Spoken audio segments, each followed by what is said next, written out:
Hello my friends and welcome back. Thank you very much for being with me again today. The Russians continue to destroy Ukrainian infrastructure and unfortunately for the Ukrainian population, they will have a hard time surviving this winter. I'm not exaggerating, I'm just using the data and information I am provided by two articles here. And the colors are not rosy. Let's start with the first article that comes from Ukrainska Pravda, November 1st, 2022. Head of Kiev Oblast says power outages might last weeks. Oleksiy Kuleba, head of the Kiev Oblast military administration, said that if the Russian army continues to attack energy infrastructure facilities, interruptions to power and heat supply might last several weeks at a time. And he says that 10 of October was a turning point. The Russian army has started deliberately destroying our critical energy infrastructure.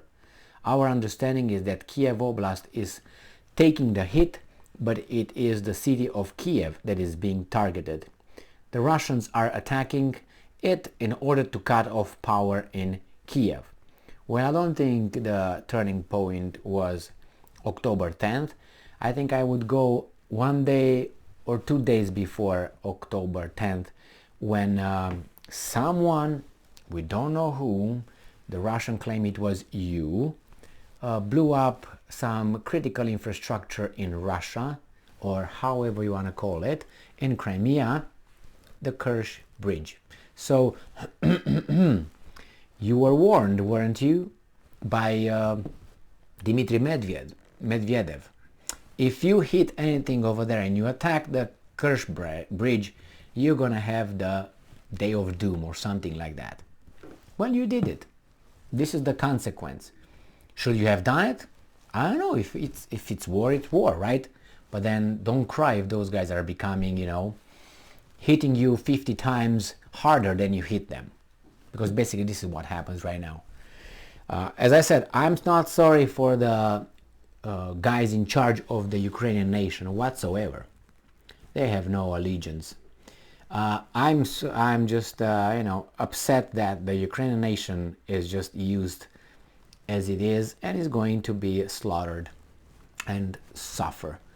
Around 400,000 households have been left without power following an emergency blackout that occurred in the wake of Russia's most recent attack on Kiev Oblast on 31st of October. Do you remember why?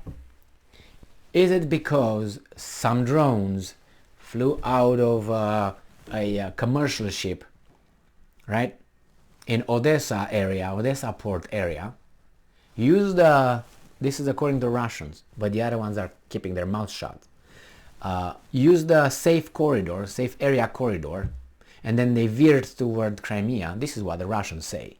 The other ones don't say anything, okay? And they went and attacked the Navy ships docked in Sevastopol in Crimea, trying to blow them up. Damaging or not damaging, it's beyond the point. The Russians retrieved some parts of these drones that attacked, I don't know, like 16, and they got their transmitters, and they found out, however they found out, I do not know, that the Canadian made transponders or whatever they're called, and they said, well, it's this and this and this, with the help of the British specialists in Ukraine, and they also give the town where those specialists are located. I'm surprised that they don't blow them up. Not that they can't, probably is a matter of what, I don't understand. So yeah, if you go like that, then they said, well, we pull out of the grain agreement because we can't provide safety if these guys use those corridors and work like that. Now, Russia has carried out a series, so it's not the 31st of October when they started the big bombardment, and then again, it was today, they continued, and they are all crying right now. Well, I don't know what to tell you, as someone used to say. Russia has carried out a series of large-scale attacks on Ukraine's energy infrastructures since 10 October. Kiev Oblast has been significantly affected by these attacks. On November 1st, Ukrainian Prime Minister Denis Shmyhal said Ukraine has sufficient resources to repair the damaged infrastructure. Kiev Mayor Vitaly Klitschko, who I used to like, said that around 1,000 mobile heating points will be set up in the city of Kiev in winter in case of emergencies. And now the other article that I'm going to use talks about, obviously, handouts, where Zelensky, the other Ukrainian, like Shmyhal and Reznikov and Yermak, all Ukrainians, ask another Ramstein meeting. You know, Ramstein is a base, military base in Germany, but it's not German, it's American, because Germany is still under US occupation. And they meet over there and they decide what they are going to give to the Ukrainians and how Ukrainians are going to point fingers to whom they don't give enough. It's like, you know, you have protection in a city. You're called, all the business owners are called in a meeting, and the guy with protections calls you, hey, you didn't pay your share, you didn't pay your share, you need to pay more, you need to pay more. Now go and get your little weasels, you and I, the taxpayers, to pay more, and you give me how much I want. That's how I envision it. So now it's not going to be only military Ramstein. It's not a rock band Ramstein, which I like. This is an economic Ramstein. So that means they want money now, liquidity. So Zelensky proposes, this comes from the same Ukrainska Pravda, and it's from Tuesday, November 1st, the same day, today. Zelensky proposes a quote-unquote economic Ramstein. Give me the money now.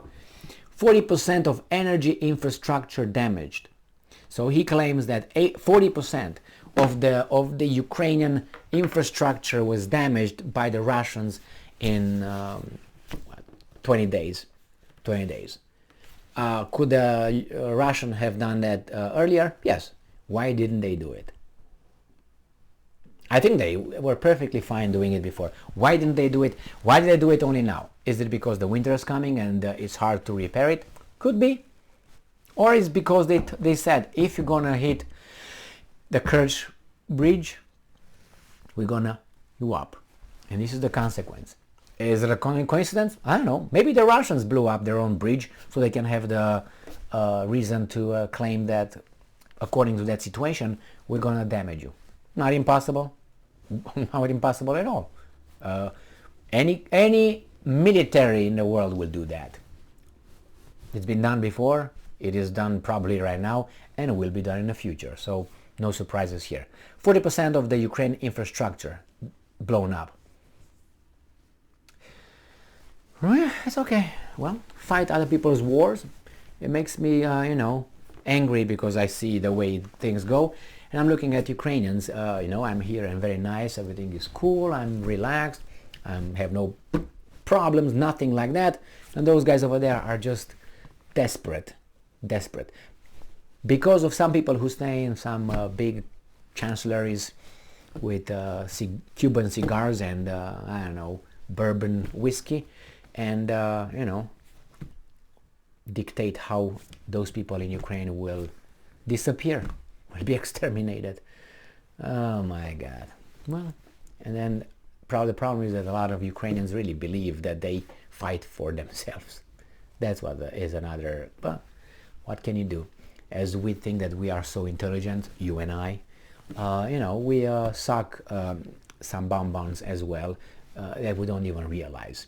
We sometimes realize that we are like that, and sometimes we don't. The same the Ukrainians. Some Ukrainians say, well, we fight the Russians, come on, help us. They don't realize that actually they're so dispensable and they don't really care about them. Just fight for us. But they don't know, like you and I. Oh yeah, we know we pay taxes, I know they do this. There's so many things we don't know better than we don't know. If we know it, we'd have heart attacks and mini strokes or something.